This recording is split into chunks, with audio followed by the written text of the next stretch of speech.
شب گریزاں ہوگی آخر جلوائے خورشید سے، یہ چمن معمور ہوگا نغمہ توحید سے۔ ناظرین، پاکستان کے ایک نام نہاد سیاستدان سیکولر فواد چودھری المعروف فواد ڈبو نے ایک بیان جاری کیا ہے کہ جی قائد اعظم رحمہ اللہ اور علامہ اقبال نے یہ پاکستان جو بنایا تھا یہ مذہبی ریاست بنانے کے لیے جدوجہد انہوں نے نہیں کی تھی۔ اگر یہ پاکستان مذہبی ریاست بنانے کے لیے جدوجہد ہوتی تو مسلم لیگ کے سربراہ مولانا مودودی ہوتے یا مولانا ابوالکلام آزاد ہوتے۔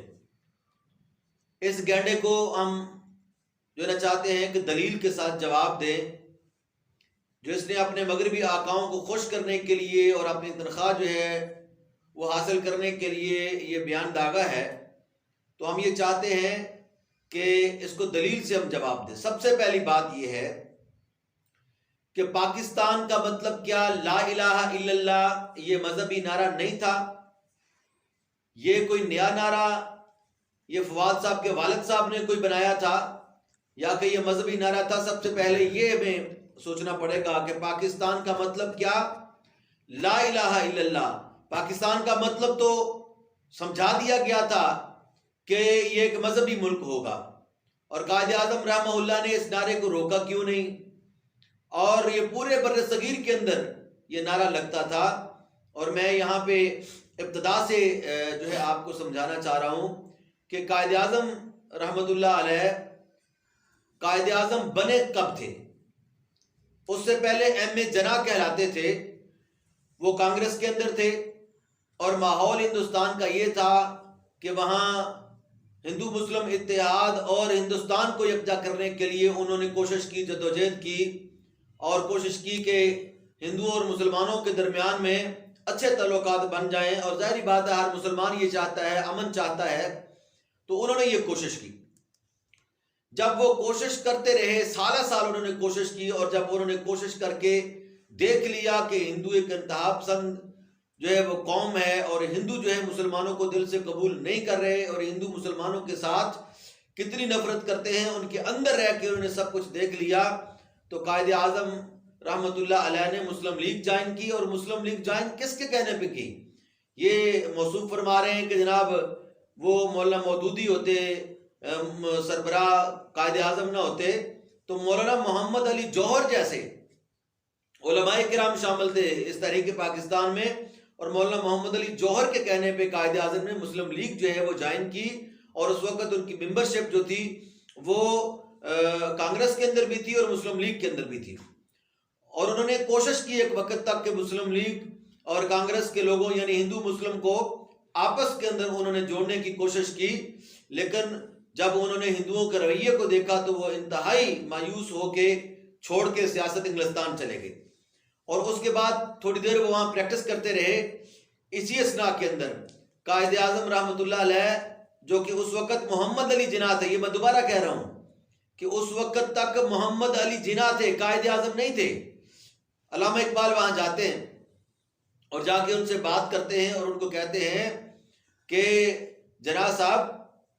یہ جو جدوجہد ہے یہ ہمیں کرنی پڑے گی احیاء اسلام کے لیے، ہمیں کرنی پڑے گی اسلام کے لیے، یہ جدوجہد کرنی پڑے گی، اور اپنی قوم کو ہم یہ پیغام دیں۔ اور انہوں نے ان کو سمجھایا کہ آپ نے ایک عرصہ کانگریس کے اندر رہ کے دیکھ لیا ہے کہ ان لوگوں کے عزائم کیا ہیں، یہ مسلمانوں کو مٹانا چاہتے ہیں اور مسلمانوں کے خلاف یہ مہمات چلا رہے ہیں۔ تو علامہ اقبال نے ان کو یہ جو ہے وہ ترغیب دلائی کہ ہمیں اپنے دین کو اور اپنے اسلام کو اور اس کی سربلندی کے لیے ہمیں کھڑا ہونا چاہیے، اور یہ اپنی قوم کو جب اسلام کے نام پہ ہم یہ نعرہ دیں گے تو انشاءاللہ یہ قوم بنے گی، اور اللہ تعالیٰ بھی ہمیں کامیابی دے گا، اور اس کا اجر و ثواب اور پورا علامہ اقبال نے قائد اعظم رحمۃ اللہ علیہ کو یہ ساری چیزیں ان سے بات کی، اور محمد علی جناح نے ان ساری باتوں کو جو ہے وہ قبول کیا اور مانا کہ واقعی آپ ٹھیک کہہ رہے ہیں، ہمیں شروع دن سے یہی کرنا چاہیے تھا۔ اور اس کے بعد محمد علی جناح جو ہیں وہ واپس آ جاتے ہیں بر صغیر میں اور مسلم لیگ کی قیادت سنبھالتے ہیں، اور پھر اس کے بعد یہ دورانیہ ہے 1937 سے 1947 تک ہر بات میں وہ اسلام اسلام، اور ہر بات کے اندر پاکستان، اور پاکستان کا مطلب کیا، لا الہ الا اللہ کے نعرے انہوں نے لگوائے اور بلند کیے، اور یہی وجہ تھی کہ بر صغیر کے بکھرے ہوئے مسلمان جو ہے وہ اکٹھے ہو گئے۔ اور ہو نہیں سکتا تھا کہ محمد علی جناح رحمۃ اللہ علیہ کہتے کہ ہم بس علیحدہ ملک حاصل کرنا چاہتے ہیں اور اسلام کی بیچ میں کوئی بات نہ ہوتی اور مسلمان اس کے لیے قربانی دیتے۔ اس کے لیے میں ایک مثال دینا چاہ رہا ہوں۔ یو پی کے مسلمان تھے، ان کو یقین تھا کہ ہم پاکستان میں شامل نہیں ہو سکتے۔ سی پی کے مسلمان تھے، جو ہے بمبئی کے مسلمان تھے، یو پی کے مسلمانوں کو، ممبئی کے مسلمانوں کو پتہ تھا ہم پاکستان کے اندر جو ہے نہیں جا سکتے، لیکن اس کے باوجود 1946 کے اندر 1940 کے انتخابات کے اندر بھرپور طریقے سے ان مسلمانوں نے بھی پاکستان کے حق میں ووٹ دیا اور مسلم لیگ کو ووٹ دیا۔ کیوں دیا؟ اس لیے کہ انہوں نے اسلام کے لیے ووٹ دیا۔ ان کو پتا تھا کہ پاکستان تو ہمیں نہیں ملے گا، پاکستان بننے کے بعد ہم تو پاکستان نہیں جا سکتے، ہم نے ہندوستان میں رہنا ہے، لیکن انہوں نے اسلام کے لیے ووٹ دیا، انہوں نے اپنے دین کے لیے ووٹ دیا، انہوں نے مسلمانوں کے لیے ووٹ دیا۔ تو لہٰذا پاکستان بنانے کے لیے جو جدوجہد کی گئی تھی وہ اسلامی جدوجہد تھی، اسلام کے نام پہ کی گئی تھی، اور اگر اسلام کے نام پہ وہ جدوجہد نہ کی جاتی، سوال ہی پیدا نہیں ہوتا کہ یہ جدوجہد کامیاب ہوتی۔ ہر چیز، ہر کام کو کرنے کے لیے کوئی نہ کوئی ایشو ہوتا ہے، اور جب پاکستان بنانے کے لیے صرف یہ بات ہوتی کہ جناب ہم الگ بس ملک حاصل کرنا چاہتے ہیں، تو پھر سوال یہ پیدا ہوتا ہے کہ ہندوستان میں ہی کیوں نہ رہ لیں؟ ہندوستان کے اندر بنگلہ دیش، پاکستان اور ہندوستان کے مسلمان جو اس وقت اکٹھے تھے، اگر ان کو ملایا جائے تو ہماری قوت ہندوؤں کے قریب ترین تھی، ہماری قوت ہندوؤں کے قریب ترین تھی۔ تو لہٰذا اس سے پتہ یہ چلتا ہے کہ الگ ملک جو ہے اگر ہم نے بنانا تھا تو اس مقصد کے لیے بنانا تھا کہ اسلامی نظام رائج کیا جائے، اسلامی ریاست بنائی جائے، اس لیے الگ ملک کا جو ہے وہ جو ہے مطالبہ کیا گیا تھا۔ ورنہ یہ تھا کہ اگر سیکولر بن کے رہنا تھا تو ہندوستان آج بھی سیکولر ملک ہے۔ تو فاض چودھری صاحب سے ہمیں گزارش کرتے ہیں کہ برائے مہربانی آپ چھوڑیں اس کو، اس کا تو آئین بھی اب مذہبی ہے پاکستان کا، قرآن و سنت کے خلاف کوئی قانون نہیں بن سکتا، آئین میں لکھا ہوا ہے۔ لہذا یہ مذہبی ریاست کسی حد تک بن چکی ہے، آئینی لحاظ سے تو بن چکی ہے، عملی لحاظ سے اگرچہ نہیں بنی تو آپ مہربانی کر کے ہندوستان چلے جائیں، وہ سیکولر ملک ہے، پاکستان میں کون سی کمی آ جائے گی آپ کے جانے سے؟ تو لہذا دوسری بات یہ ہے کہ پاکستان بنانے کی اس جدوجہد کے اندر 1937 کے بعد جب اسلام کے نام پہ قائد اعظم رحمۃ اللہ علیہ نے قوم کو اکٹھا کیا کہ ہم اسلام کے، ہم ایک ایسی جو ہے وہ ریاست قائم کرنا چاہتے ہیں، ایسا خطہ حاصل کرنا چاہتے ہیں جہاں ہم اسلام کے اصولوں کو آزما سکیں، یہ قائد اعظم رحمۃ اللہ علیہ کی تقاریر ہیں۔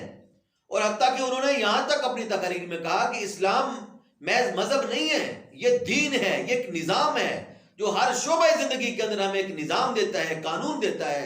لہذا ہم جو ہے الگ، ہم مسلمان ہیں، ہماری شناخت الگ ہے، ہمارا دین الگ ہے، ہمارا ایمان الگ ہے، ہمارا نظام الگ ہے، ہمارا سب کچھ الگ ہے، اس لیے ہم ایک الگ قوم ہے، ہندو ایک الگ قوم ہے، ہم اکٹھے نہیں رہ سکتے۔ اگر ہم نے ایک ہی نظام کے تلے رہنا ہوتا، جس طرح ہندوستان پاکستان میں آج بھی انگریز کا نظام ہے، اگر اسی ایک نظام کے نیچے ہم نے رہنا ہوتا تو اتنی قربانیاں دینے کی کیا ضرورت تھی؟ تو لہٰذا یہ پاکستان جو تھا اس کے لیے قائد اعظم رحمۃ اللہ علیہ نے ایک دفعہ نہیں بلکہ 1937 سے 1947 تک تو انہوں نے اسلام کی قوالی لوگوں کو سنائی ہے۔ قوالی سے مراد یہ ہے کہ بار بار دہرایا ہے، بار بار لوگوں کو اسلام کے نام پہ کھڑا کیا ہے، اور اسی وجہ سے کر کے ولولہ تازہ پیدا ہوتا ہے قوم کے اندر۔ اور جب اسلام کا نام لینا جو ہے، قائد اعظم نے اسلام کا نام لے کے قوم کو کھڑا کرنا شروع کیا تو تب وہ قائد اعظم بنے۔ یہ بھی یاد رکھیں کہ محمد علی جناح سے قائد اعظم کا سفر یہ اسلام کی برکت سے وہ بنے۔ اور انہوں نے، فواد چودھری صاحب نے یہاں تک بھی کہہ دیا کہ جی وہ دیکھیں کتنے سٹائلش آدمی تھے علامہ اقبال، وہ کوئی مذہبی آدمی تھے، اور محمد علی جناح رحمۃ اللہ علیہ کے بارے میں بھی اس طرح کی اس نے باتیں کی۔ اس بے وقوف آدمی کو یہ پتہ نہیں تھا کہ علامہ اقبال کی شاعری اگر اس نے پڑھی ہوتی، علامہ اقبال کے افکار اس نے پڑھے ہوتے تو شاید یہ بکواس نہ کرتا۔ علامہ اقبال جو خلافت کی وہ جدوجہد اور تحریک تو چلی ہندوستان کے اندر، جس میں وہ آگے تھے، پیش تھے، تو خلافت کیا ہندوازم کے اندر ہے؟ وہ اسلام کے مذہب کے اندر ہے، اور وہ کہتے ہیں یہ مذہب کے لیے نہیں، یہ مسلمانوں کے لیے ریاست بنائی گئی تھی۔ بھائی اگر مذہب نہیں ہے تو مسلمان کہاں سے آ گئے؟ مسلمان تو بنتا ہی مذہب سے ہے۔ تیرے جیسا بندہ جس کا کوئی مذہب نہیں ہوتا وہ مسلمان کیسے بن سکتا ہے؟ ہم کفر کے فتوے نہیں لگا رہے، لیکن میں یہ سمجھتا ہوں یہ ہرزہ سرائی ہے، یہ ہرزہ سرائی ہے اسلام کے خلاف۔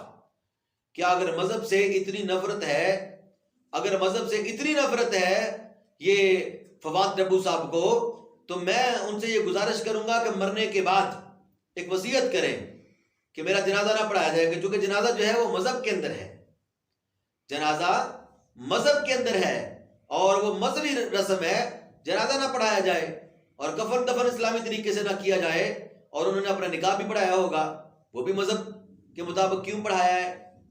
تو لہٰذا مذہب سے ہی ہمارا جو ہے یہ ہماری کامیابی ہے، اور مذہب کے بغیر ہم کچھ بھی نہیں ہیں۔ میں ایک آخری بات کر کے اپنی بات کو ختم کرتا ہوں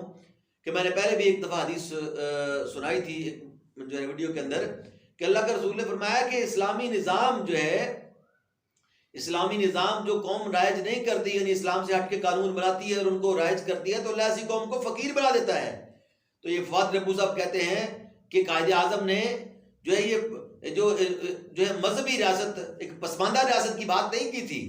تو اس بے وقوف انسان کو کون سمجھائے کہ اسلام کے اوپر عمل کرنے سے پسماندگی نہیں آتی، بلکہ اللہ کے رسول صلی اللہ علیہ وسلم نے فرمایا ہے کہ ایک حد اگر جاری ہو ایک جگہ پہ تو 40 دن تک رحمت کی بارش جہاں پہ ہوتی ہے اس سے بھی زیادہ اللہ تعالیٰ اس قوم کو عطا کرتا ہے۔ تو ظاہری بات ہے کہ اگر پسماندہ ریاست کے لیے ان کے بقول مذہبی ریاست کے لیے انہوں نے نہیں جدوجہد کی تھی،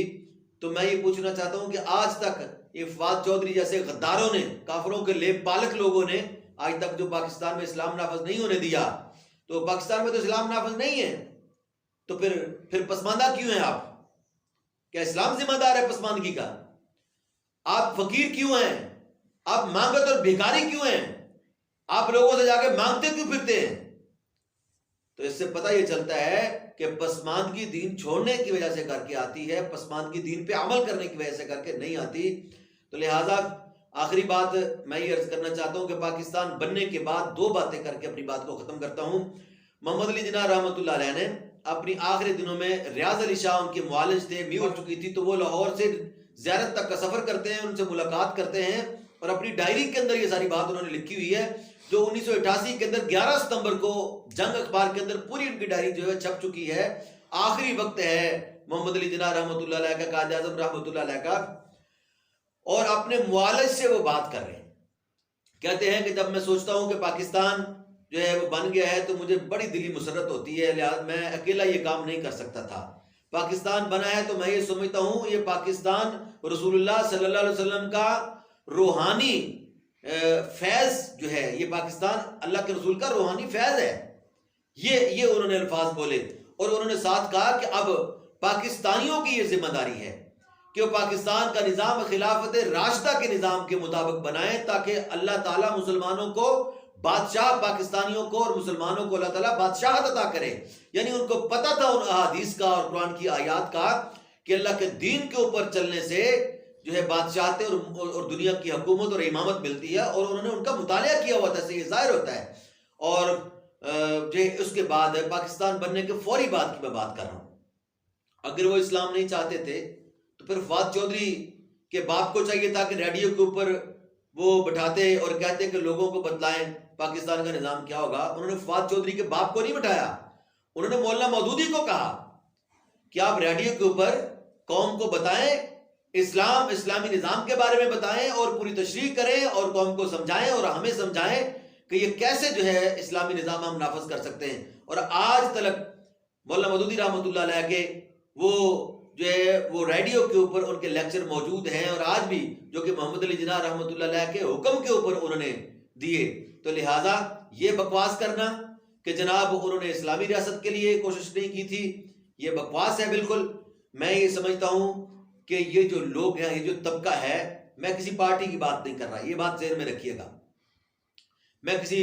سیاسی اختلاف، مذہبی اختلاف کی بات نہیں کر رہا، میں ان دین دشمن لوگوں کی بات کر رہا ہوں۔ یہ جو لوگ ہیں یہ اللہ کے بھی دشمن ہیں،